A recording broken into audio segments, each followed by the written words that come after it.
Good day and welcome to the OPENLANE Inc. Third Quarter 2025 Earnings Conference Call. All participants will be in the listen-only mode. Should you need assistance, please signal a conference specialist by pressing the star key followed by 0. After today's presentation, there will be an opportunity to ask questions. To ask a question, you may press star and then 1 on your touch-tone phone. To withdraw your question, you may press star and then 2. Please note that this event is being recorded. I would now like to turn the conference over to Bill Wright, Vice President of Investor Relations. Thank you, and over to you. Thank you, Operator. Good morning, everyone. Welcome to OPENLANE's Third Quarter 2025 Earnings Call. With me today are Peter Kelly, CEO of OPENLANE, and Brad Herring, EVP and CFO of OPENLANE. Our remarks today include forward-looking statements within the meaning of the Private Securities Litigation Reform Act of 1995. Such forward-looking statements involve risks and uncertainties that may cause our actual results or performance to differ materially from such statements. Factors that could cause such differences include those discussed in our press release issued today and in our SEC filings. Certain non-GAAP financial measures, as defined under the SEC rules, will be discussed on this call. Reconciliations of GAAP to non-GAAP measures are provided in our earnings materials and available in the Investor Relations section of our website. Please note that all financial and operational metrics presented during the call are on a year-over-year basis unless otherwise specifically noted. With that, I'll turn the call over to Peter. Thank you, Bill, and good morning, everyone. I'm pleased to be here today to share OPENLANE's strong third quarter results. Let me begin by welcoming Bill Wright to his first OPENLANE earnings call as our Vice President of Investor Relations. As detailed in our press release, Bill is a seasoned financial leader with strong industry relationships and a proven track record of driving stockholder value. And we look forward to introducing him to you more broadly in the months ahead. Moving to our results, OPENLANE's strategy and the investments we've made to accelerate it produced another strong quarter of organic growth and profitability. The OPENLANE brand continues to gain momentum, customer preference, and market share. And our focus on making wholesale easy is further differentiating our marketplace across the industry. On a consolidated basis, we grew revenue by 8% and delivered $87 million in adjusted EBITDA, representing 17% growth. As a reminder, these results were achieved against a prior year that included contributions from the automotive keys business that we divested during the fourth quarter of 2024. In the marketplace segment, while commercial vehicle volumes were down as expected, we grew dealer-to-dealer volumes by 14% year-over-year, representing the fourth straight quarter of double-digit volume increases. We also generated a 20% increase in auction fee revenue and a 22% increase in marketplace adjusted EBITDA. Our finance segment also had a great quarter, growing loan transaction units and average managed receivables while holding the loan loss rate to 1.6% and increasing adjusted EBITDA by 12% year-over-year. In summary, I believe our third quarter results further reinforce the strong scalability characteristics of OPENLANE's asset-light digital operating model. We are executing our 2025 plan with precision and leaning into investments that would help position us for long-term growth, profitability, and shareholder value. Based on these factors, we are further increasing our 2025 guidance, and Brad will discuss those specifics in just a few minutes. So now let me turn to OPENLANE's strategy and our outlook for the business and our industry. As a reminder, our strategy for growth is anchored in our purpose, which is to make wholesale easy so our customers can be more successful. And we are making wholesale easy by focusing on 3 enabling priorities. First, by delivering the best marketplace, expanding to more buyers and more sellers, and offering the most diverse commercial and dealer inventory available. Second, by delivering the best technology, innovative products and services that help our customers make informed decisions and achieve better outcomes. And third, by delivering the best customer experience, keeping our marketplace fast, fair, and transparent, making it easy for customers to transact, and making OPENLANE the most preferred marketplace. So let's start with more detail on the marketplace, where we increased our gross merchandise value to $7.3 billion, while organically growing overall volumes, auction fee revenue, and gross profit. This was driven by another standout performance in dealer-to-dealer, particularly in the United States. But before I turn to that, I want to spend a few moments on commercial. As expected, Q3 commercial volumes declined year-over-year, but the rate of decline was less than what we saw in Q2. we remain confident that off-lease volumes will begin to inflect during the second quarter of 2026.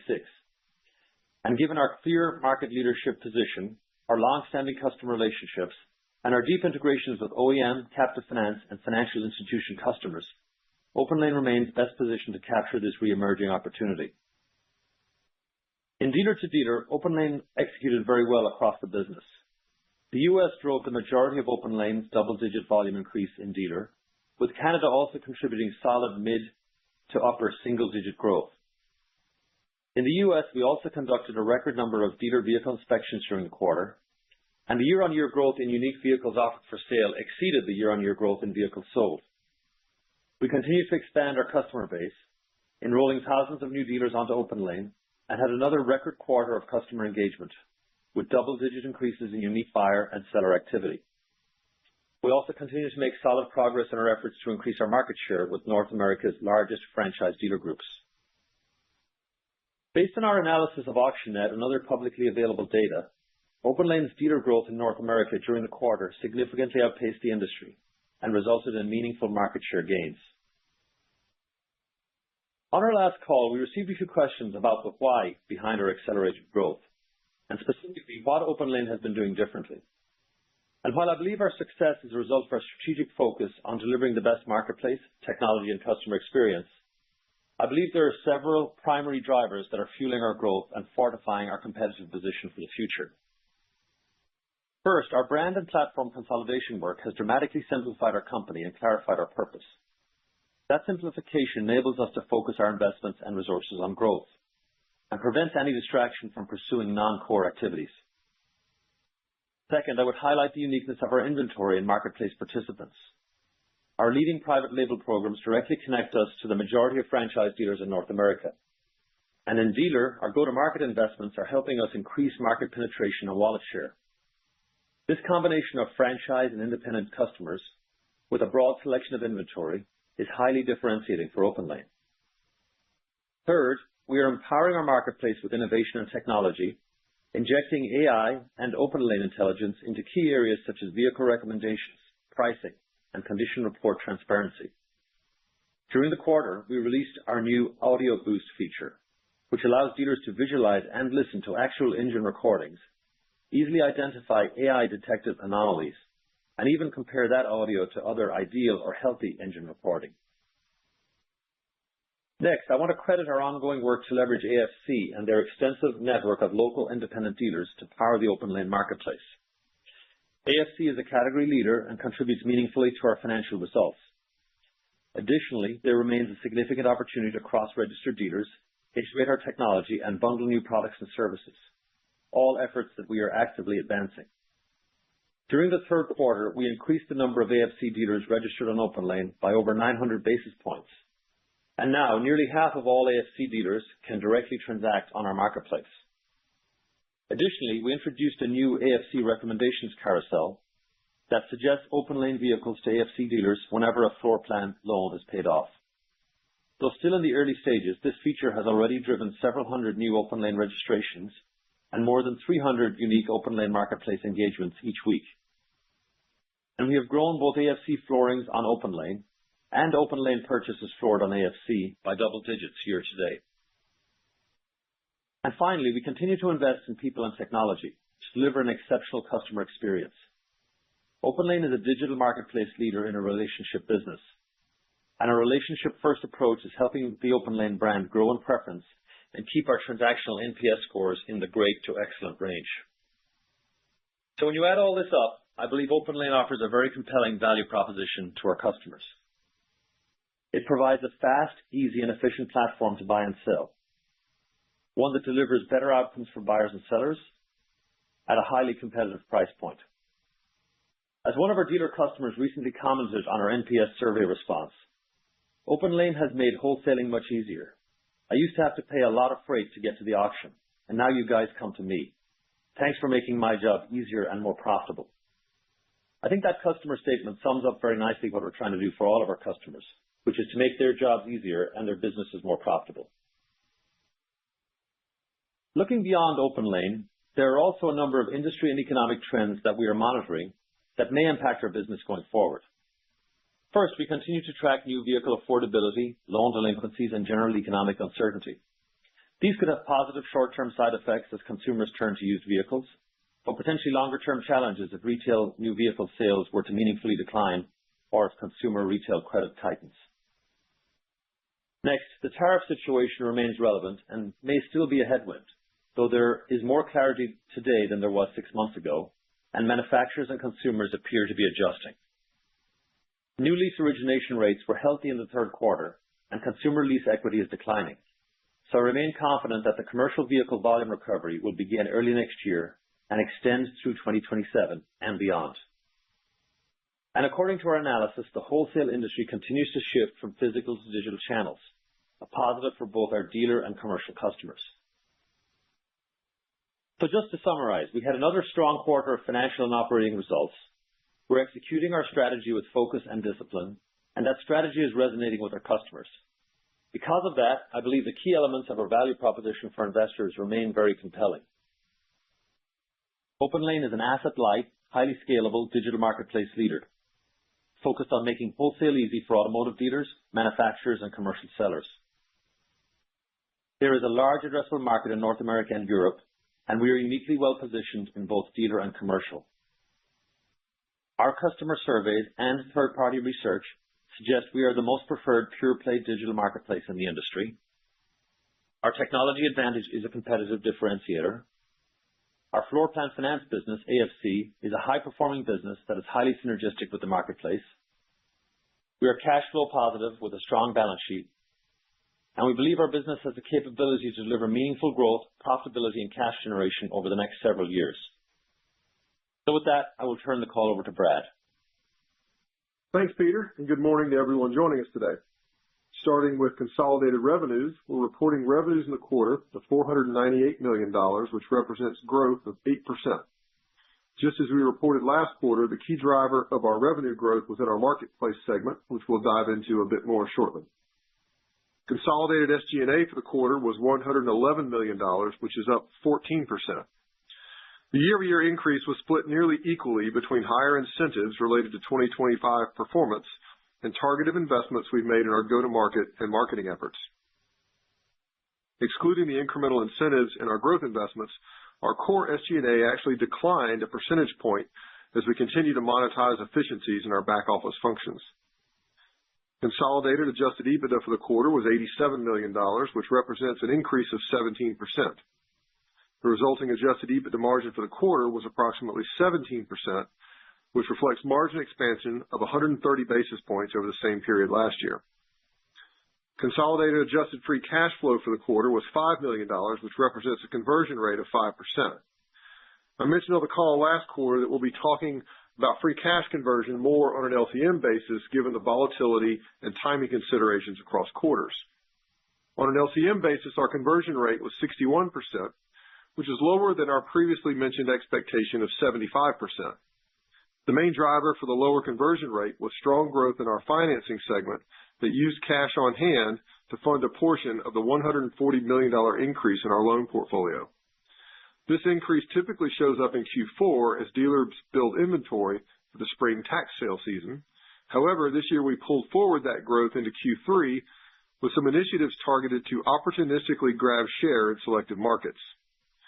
We anticipate that the timing of portfolio expansion and contraction will return back to more normal pattern in the next few quarters, and we continue to expect a rolling 12-month conversion rate of 75% or higher. Moving to the results in our business segments, I'll start with the marketplace. GMV processed over our digital platform was $7.3 billion, which represents a 9% increase. GMV growth is broken down as 19% growth in the dealer category and 4% in the commercial category. As Peter mentioned, the primary source of GMV growth in the dealer category was in the U.S., where we continue to win share by taking advantage of the migration to digital platforms and providing favorable outcomes for our customers.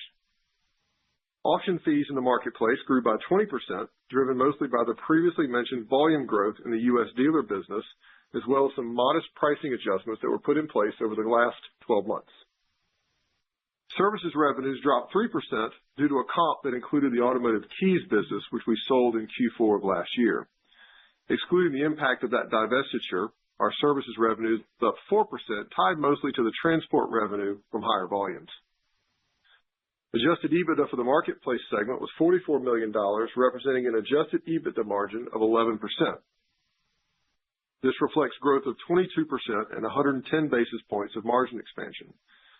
Excluding the divestiture of our keys business in Q4 of 2024, the year-over-year comparisons would have been 27% growth and 150 basis points of margin expansion. We continue to have a high degree of confidence in our ability to grow our marketplace segment while simultaneously expanding margins due to the structural scale characteristics that generate high pass-through rates off of our technology platform. We look for this dynamic to continue with the resurgence of U.S. lease returns in 2026.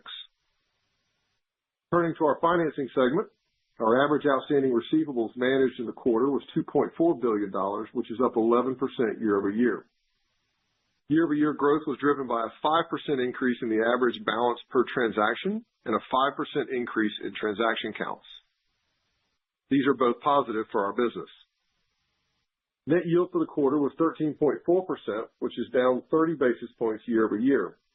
The decrease was driven by lower yields generated from transactional fees, partially offset by higher net interest yields. The yield driven by transactional fees declined solely to the increase in the underlying asset values. The Q3 provision for credit losses was 1.6%, which is consistent with our results from last quarter and 50 basis points lower than last year. We remain highly focused on our proprietary underwriting and dealer-level monitoring efforts that enable us to grow our floor plan portfolio while maintaining relatively low credit losses. With regard to our loan loss provision, we reiterate a target loss rate in the 1.5% to 2% range. With a fair amount of news in the markets about credit quality, I want to make a few comments about our financing business. First and foremost, we do not see any red flags or credit concerns across our floor plan portfolio. To help with those new to the story, I'll make two distinct points about our financing segment. First, we offer secured floor plan financing to independent dealers that meet our strict underwriting and ongoing monitoring requirements. We do not offer consumer financing for purchases that are made through our dealership customers. Second, our secured dealer loans are less than 60 days duration, which limits our exposure for losses generated by short and medium-term fluctuations in consumer sentiment or macro conditions. That said, any extended deterioration in consumer credit could potentially impact new and used car markets over the long term.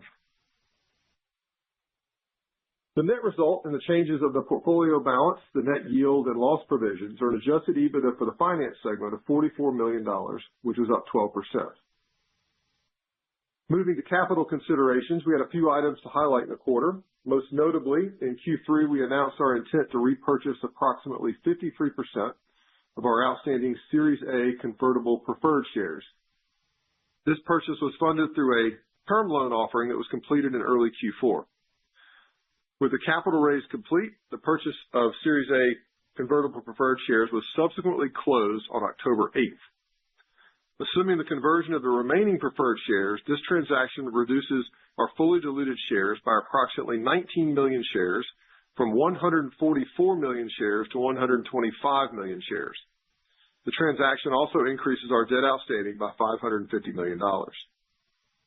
In addition to the repurchase of the convertible preferred shares, we continue to selectively repurchase common shares in Q3. Year to date, through the end of the third quarter, we have repurchased 1.5 million shares of common stock at an average price of $24.35 per share. With regard to liquidity, we ended the quarter with a cash balance of $119 million and capacity of over $400 million on our existing revolver facilities. Now let's talk about full year guidance. When we guided to the back half of the year on our Q2 call, we mentioned a number of uncertainties that were still looming at the time of our print. While many of those uncertainties are still not completely resolved and may linger into next year, it's clear that the headwinds did not materialize in the quarter to the degree that they could have. That said, with our strong Q3 results and factoring the Q4 seasonal patterns, we are revising our full year estimate for 2025 adjusted EBITDA to $328 to $333 million. This is up from our previous guidance of $310 to $320 million. The main drivers of this increase are continued strength in our North American dealer business and prudent portfolio growth and credit management in our finance segment. To summarize, we're very pleased with performance of both our marketplace and financing segments and continue to make progress unlocking the cross-pollination value between the two. As we look to the future, we remain confident in our ability to expand our share in the very large U.S. dealer space, as well as capture our market-leading share of a commercial category that is poised for growth after being largely dormant for the past 24 months. Before we take Q&A, we hope to see many of you over the next few weeks as we will be attending several conferences in November and December. Specifically, we'll be attending the Wells Fargo Annual TMT Summit in Rancho Palos Verdes on November 18th, the Stephens Annual Investment Conference in Nashville on November 20th, the UBS Global Technology and AI Conference in Scottsdale on December 3rd, and the B of A 2025 Auto Dealer Day Conference in New York City on December 10th. Now I'll pass the call back to the operator for questions. Thank you. We will now begin the question and answer session. To ask a question, we press star and then one on your touch-tone phone. If you're using a speakerphone, please pick up your handset before pressing the keys. If at any time your question has been addressed, you would like to withdraw your question, please press star and then two. We would also request participants to kindly restrict their queries to one question followed by a follow-up per participant. At this time, we will pause momentarily to assemble the roster. We have the first question on the line of Jeff Lick from Stephens. Please go ahead. Good morning, gentlemen. Congrats on a awesome quarter, and thanks for taking my question. Peter, I was wondering, what do you think when you talk about the AuctionNet data, what's your guys' take on how actually market growth was units year over year? And then if you could just talk about where you guys see yourself either taking share or the new relationships with new dealers onboarding and how that kind of ramps over time. Yeah, thanks, Jeff. Appreciate the comments there and the question. So the question rates, we were talking specifically dealer-to-dealer volumes. Our volumes were up 14%. We're very pleased with that. But again, the nuance was largely driven by the U.S. Canada was in the mid to upper single digits, which puts the U.S. sort of in the high teens year-on-year level of growth. So we were very pleased with the strong U.S. growth in dealer-to-dealer. We're still a relatively small market share player in U.S. D2D, and it's obviously the biggest TAM that's available to us. So that's an important growth opportunity for us, and we're very focused on that. So we're pleased with that. Again, high teens growth there in the U.S. And the AuctionNet dealer volumes, I believe, were up low single digits. So that kind of gives you a comparison of the relative growth rates. So we feel good about that. In terms of what's driving that, well, I think some of it is we believe this industry is transitioning from a principally physical model to a more digital model. 70+% of the volumes are still physical, but the digital share is growing, and we're a leader in digital. So that's an important aspect. And then I think, Jeff, the things we're focused on, making the platform very easy to use, very intuitive for sellers and buyers. The innovations in the technology that we've talked about, Audio Boost, making the condition reports better, those are things we're doing all the time. There's a lot of focus on that. The increased go-to-market investments that we started in the first half of last year, and we've been, I think, with discipline, adding to those resources in areas where we think there's opportunity, and I'm very pleased with how that's going. I think that's helping drive growth. And then I think we've talked in the past, and again on this call, we've got two, I think, unique advantages that are very differentiating for our company. On the franchise dealer side, we do all these private label programs for the OEMs. And what that means is, the majority of franchise dealers out there are customers of ours through those private label programs. And that creates a sort of an entry point and a starting point where we can, start the conversation and then hopefully migrate those customers into our open sale as buyers and then as sellers. So that's an advantage we have on the franchise side. And on the independent side, we've got AFC, which is a leader in the floor plan business for independent dealers. And we've now got to a point where 50% of AFC dealers are at least registered on the OPENLANE marketplace. That doesn't mean they're actively buying yet. So you can tell from those numbers, Jeff, there's a lot of opportunity to increase that 50%. and then obviously to increase the wallet share with the dealers that are in the marketplace as well. So these are all the things we're working on. This is now our fourth consecutive quarter of double-digit growth in dealer. So obviously I'm pleased with that, and we're staying very focused on continuing to execute that plan and continuing to gain share in that dealer category. Awesome. And just a quick follow-up.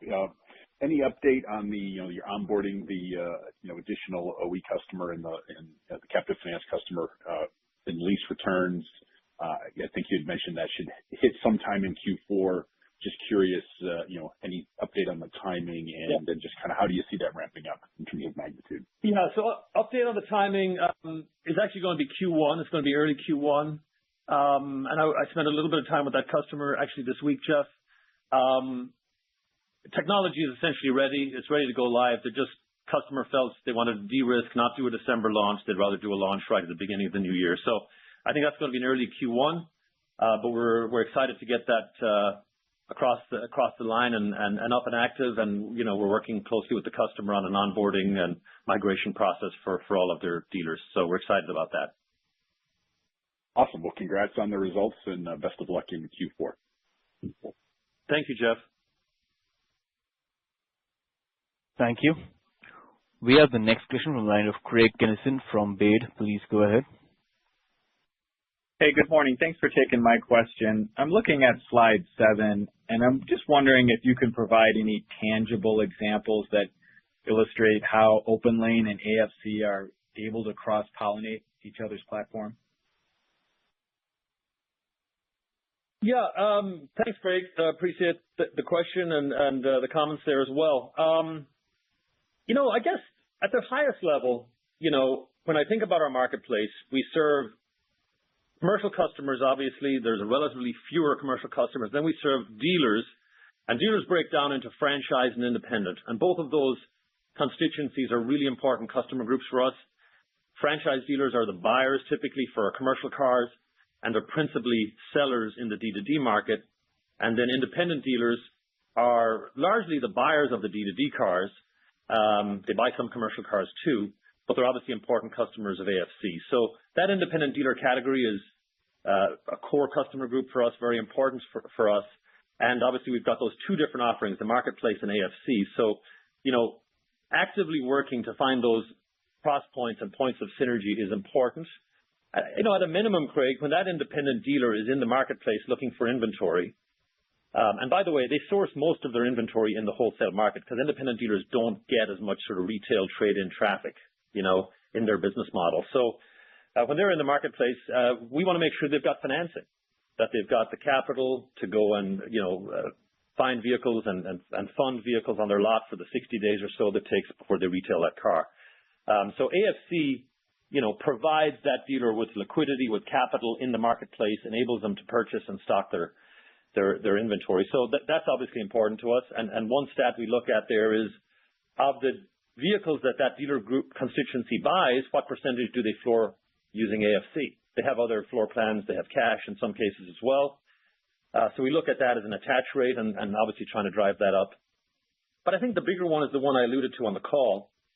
AFC in the U.S. has about 12,000 dealers with floor plan relationships.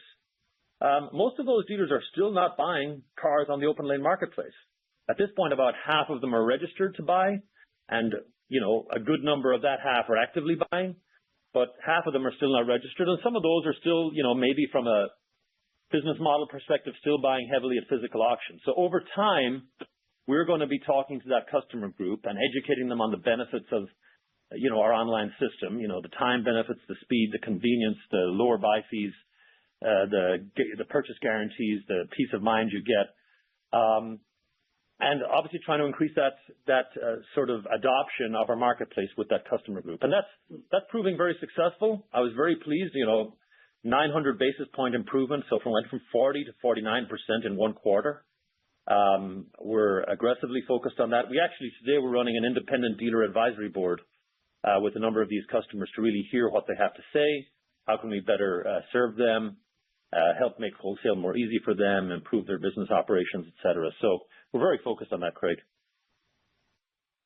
Okay. Thanks, Peter. Thank you. Thank you. We have the next question from the line of Gary Prestopino from Barrington Research. Please go ahead. Hey, good morning, all. Hey, Peter, you gave some auction net data. You said the units were up single digits. Is that the entire market, or is that just the dealer to dealer? And if it is dealer to dealer, what was the entire market up in the quarter? Yeah, I don't have the exact number. That was dealer to dealer, Gary. But I think dealer was up lower single digit. I think commercial was up mid to higher single digit. And I think the market overall, that physical was up mid single digit. Okay. I'm going a little bit from memory here, but that's what I think it was. And obviously we compare, across category, dealer to dealer and commercial to commercial. Yeah. Sure. That's good. And Gary, that is not the entire industry, because as I mentioned, some of the industry is digital, so that's not included in that number. And then there's, particularly in the dealer to dealer space, there is, I think, a substantial volume of dealer to dealer transactions that happens, I'll call it, through an informal marketplace, through wholesalers, directly from one dealer to another. That's not really accurately measured or reported anywhere, so we don't include that in any sort of numbers that we run, because it's just, you can't kind of get a firm published number. Okay. And then just my second question would be this. If your dealer to dealer units were up about 14% in the quarter, correct? Could you give us some idea, and I think this would be real helpful from showing the progress that you're making in market share gains, how much of that was a same store versus new conquests in that 14% unit growth? Yeah. Well, I don't have a precise number to give on this call, Gary, but we, obviously we do look at that when we were talking about that here this week as well. Here's what I would say. Our overall dealer volumes were up 14%, but our U.S. number was more like a high teens number. Coupled with that, we saw growth in vehicles offered for sale. Actually, as I said in my remarks, vehicles offered for sale grew by a little bit more than sales. So you could put that in the 20-ish kind of range. And then we looked at, number of active sellers and buyers, and we saw strong double-digit growth in both of those metrics as well. The number of active buyers, the number of active sellers in our marketplace, double-digit growth, all-time record levels in Q3. We also saw growth in large dealer groups and the share we have with the largest franchise dealer groups. So listen, a lot of positives there. And then in terms of the growth, it was driven by two things. Growth, or, the cohort of customers that were there and active a year ago, their volume grew. So they contributed some growth to the number. And then the rest of the growth was driven by new dealers that we'd added since a year ago. And typically what we find when we launch a new dealer, the adoption curve tends to be a ramp. We rarely get in and we're selling all of their cars on day one. They're testing us out with maybe 10% of their inventory, or maybe they're giving us a little bit more, but their conversion rate is low. And then over time, as they learn the benefits of the system and the ease of use and the peace of mind they get when they sell or buy through us, we find that their same store volume tends to, start to creep up over time. So that's kind of typically what we see, Gary.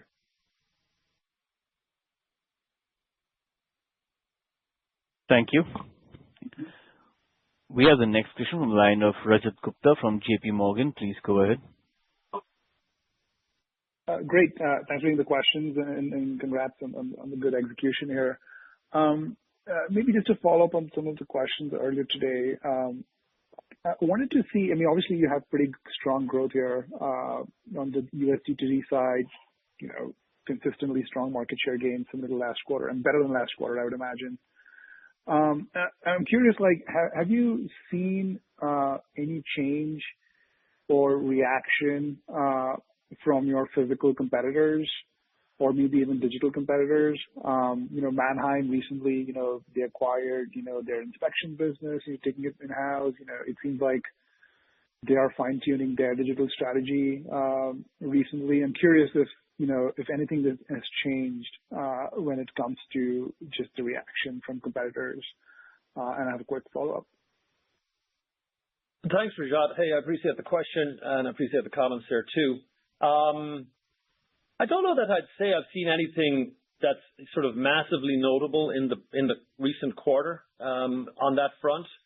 Obviously, our principal focus is on what we offer and what we do for our dealers and what the feedback we're getting directly from dealers. We try and put the principal focus there, and I spoke to some of the things we're doing in my comments. Obviously, we do pay attention to what our customers are doing as well. We saw Manheim buy 2 physical auctions. I think it was maybe not in the last quarter, but the quarter before. We see some rebranding of their digital platforms. But I'd say the competitive environment has been, I'd say, on the whole, fairly stable. I'd say one thing that's notable, Rajat, we saw some of the small, and this is maybe over the last 12 months, some of the smaller digital disruptive business models exit the market. So I'm thinking specifically of CarOffer, which was owned by CarGurus, and eBlock in California. So I think the market has somewhat consolidated. I think dealers are very aware at this point. If I want to be digital, what are the platforms that are available to me? I think OPENLANE is a leader there. And I think our presence and our preference as well with dealers has improved a lot over the last 12 months and over the last 24 months even more. So I feel good about that. But nothing specifically I can point to in the last quarter, Rajat, that I'd say is worth highlighting on this call. Understood. So you'd attribute a lot of this to obviously your own product and, penetration, but an incremental shift towards digital auction continuing. Absolutely. Absolutely. Again, okay. Yeah. That's where our focus is, Rajat, for sure. Sorry, I know you said you'd have a follow-up. Yeah, just one on SG&A. I remember last quarter you'd mentioned that, you want to have some more flexibility for investments. If I look at the marketplace, SG&A, it actually went down sequentially. I know seasonally, volumes are down, so it explains some of it. But I would have imagined SG&A to tick up, given this seems like, an interesting time and opportunity for you to, just capture more share.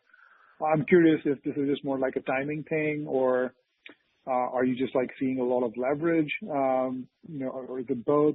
Just any more color there would be helpful on how we should think about SG&A going forward as well. Thanks. Hey, Rajat, this is Brad. I'll take that. Appreciate the question. Yeah, you're going to see some timing fluctuations within a quarter. We're making some targeted investments, when those present themselves. And at the same time, I mentioned some of the cost synergies that we're able to monetize in our back office. So some of those, could be a little bit lumpy in terms of timing as well. So when I really target my SG&A numbers going forward, I'm really looking on an annual basis, because you could see some quarterly, alignment or misalignment between when the investments get made or when the synergies offset. So I like to look at that on a 12-month basis. Understood. Great. Thanks for all the color and good luck. Yeah. Thank you, Rajat. Thanks. Thank you. We have the next question on the line of Bob Labick from CJS Securities. Please go ahead. Good morning, and congratulations on strong results. I wanted to start with a question we haven't talked about in a little while, and purchased cars. I think it's the highest it's ever been, the revenue from purchased cars, or certainly in a long time, and the trend for the last several quarters it's been increasing. So maybe, I know in the past you've said that's a kind of break-even proposition, but it seems unlikely that you would continue to grow that if it's actually break-even. So maybe just remind us what's the kind of motivation behind growing purchased cars and profitability there and things like that. Yeah, Bob, let me start. If Brad wants to offer any context from a CFO perspective, he can as well here. But first of all, you are right, it has been growing. There really are two sources of purchased, what drives that growth in purchased vehicles. One is our European business. We don't talk about that a lot on these calls. More than 90% of our volume is North American. We do have a nice business in Europe, which is largely cross-border. And from an accounting and regulatory standpoint in Europe, when we're moving a vehicle cross-border, we need to take ownership of that vehicle. So it kind of appears on our books for a short period of time as we're sort of taking the vehicle, say, from France to Romania, to give you an example. So as our European business grows, purchased vehicle volume and revenue grows alongside it. Now, that business is profitable. We do make a margin on that. Personally, as CEO, I'd rather if we could account for it on a net basis, because it's kind of, I think of the value of the car itself as kind of low calorie, where the car has been sold for €17,000 and we're recognizing 17,000 of purchased vehicle revenue. Now we're making some fees alongside. Okay, so Europe drives probably more than half of the volume, but another driver of the growth has been our North American business. And in the calls in the past, I've talked about how we've created these guarantee products for buyers and sellers. So if a seller, or let's say, I'll put it in the context of a buyer purchases a vehicle, they can purchase an as-described guarantee for the vehicle. And then if the vehicle is delivered, if they don't like it or find something amiss with it, they can return the car to us. Now, we don't return the car to the seller. We at that point are taking ownership of that vehicle. So that now also goes into the purchased vehicle category. And on that vehicle, we may end up making a small loss because the buyer, bought it for a certain price, discovered some issue, But the way we think about the economics there, Bob, is we look at the aggregate. Okay, we sold in the month 10,000 of those policies, right, generating X amount of revenue, which is recognized under auction fees. And we incurred, we took, 300 cars back and we lost, X $100,000 on those vehicles. And how do those two, the revenue pool, wash out against the losses? And again, we try to manage that in a way that it's at least neutral or slightly positive for us. But what we're trying to do is generate peace of mind for the buyer to enable them to go in and purchase with confidence in the marketplace. So those are the things that drive it. I do think of it as kind of low-calorie revenue, so it doesn't have a lot of sort of inherent gross profit in it for those reasons, Bob. But it's more of an accounting issue, but it's obviously something that also supports the marketplace business when you think of those, the way it interacts there. And Paul, I'll just add, this is Brad, I'll just add to that. About 70% of that number in the quarter was Europe. So think of a split 70-30 between Europe and U.S. Super. All right, and then just for my follow-up, just shifting, in terms of off-lease, you mentioned obviously stabilization and institutional down less each quarter this year. Lease equity, I think, is now below 1,000, but it's still not zero. So my question is kind of, where are cars falling in the funnel now in terms of, lessee, grounding, dealer, closed open, and then as the market shifts next year and more off-lease come, how will that impact the P&L? I imagine it's higher gross margin rather, lower ARPU, but maybe walk us through kind of as off-lease comes back next year. Thanks, Bob. Let me take the first part of that, and then I'll let Brad comment on the P&L impacts. Okay? So first of all, in the off-lease category, I'm going to start actually with lease originations. Lease originations are continuing to be quite strong. That doesn't have immediate impact on our business, but it's a positive sign as we think about the growth of the growth of lease portfolios and off-lease vehicles 2.5, 3 years from now. So lease originations continue quite strong. I'm seeing more and more sort of lease ads on the TV, strong lease offers. That is a good thing. I'm seeing inventory at dealerships increase. That typically is correlated with increased incentives and increased lease origination. So all that to say is I think leasing is going to be an important feature of the automotive retail landscape in the United States and in Canada, just as it always has been, except for the last few years. So leasing is coming back is my view. Then we look at the off-lease side. So we know that off-lease maturities, 2025 is the low point. That's well documented. They're going to increase next year. They're going to increase again in 2027. But coupled with that, we're also seeing lease equity decline. You said it's below $1,000, Bob. You're right about that. I think it's going to continue to decline. Okay, because used vehicle values are going to come, a bit more under pressure, and the residual values in those portfolios, if anything, is trending up because the MSRPs and the average retail price has been trending up. So I think we're going to see the consumer, the less equity in the lease, fewer consumer buyouts, meaning more cars getting returned. And we're starting to see some evidence of that already. And then we're going to see those cars flow a little deeper in the funnel. So I'll let Brad comment on the financials here, but I'll just say in the quarter we just had, the commercial volume sold in our open channel in the U.S. was up almost 2x over last year. Okay? Even though the top of the funnel was down. Okay? So what you can tell from that is there are fewer vehicles at the top of the funnel, but they're flowing deeper in the funnel, and OPENLANE is converting a higher percentage in that bottom of the funnel, which is our most lucrative channel, the open sale. So that's very exciting for us as we think about 26, 27. Obviously, that's a big part of our strategy is having a very liquid marketplace with thousands or tens of thousands of buyers on there, and obviously this very differentiated pool of off-lease vehicles flowing into it, and hopefully those volumes increasing here in 2026. Brad, I'll let you comment on the ARPUs. Yeah, Paul. So if you think about, how do you translate that kind of into numbers? What you'll see when the commercial recovery comes back in, you will see kind of a blended tick down in our ARPUs, because you'll see the yields of the ARPUs in the commercial side are going to be less than they are on the dealer side. So on a blended basis, that's going to come down some. But what you're also going to see is that gross margin in the marketplace in the high 40s, call it around 50%. You'll see that number start to tick up slightly because the commercial vehicles do come in with a higher gross margin with kind of a lower incremental cost attached to them because of the scale that we get in these private label platforms. So I hope that helps.